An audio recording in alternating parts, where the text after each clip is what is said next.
in the country, saying it has enabled the public develop a herd instinct immunity. While issuing Public Order Number 4 of 2021, the head of state announced the extension of coronavirus measures in the 13 hotspot counties and the nation at large. With the fight against coronavirus waging on in the country, President Uhuru Kenyatta has charted the way forward of battling with the invisible enemy after the lapse of the COVID-19 measures in the country.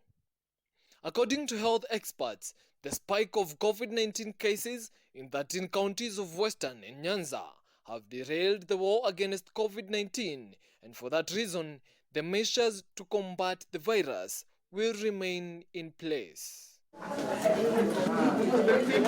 While issuing Public Order Number 4 of 2021, the head of state further announced that funerals shall be conducted within 96 hours after the confirmation of death, and the attendance will be limited to a maximum of 100 persons. The same capacity will be adhered to in the case of weddings.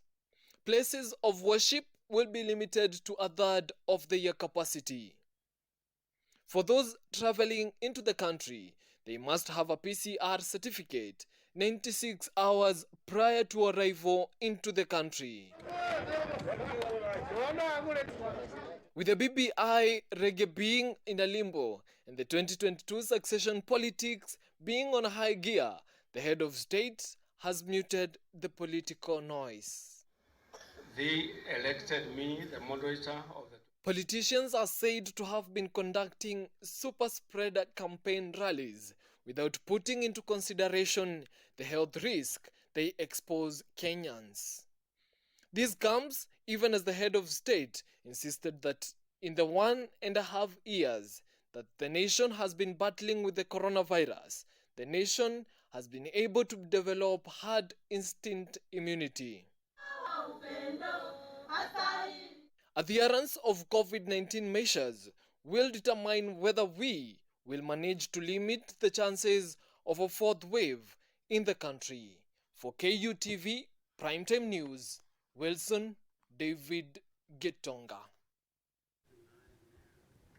All right, now the World Bank has approved a 14 billion loan to Kenya to aid in the fight against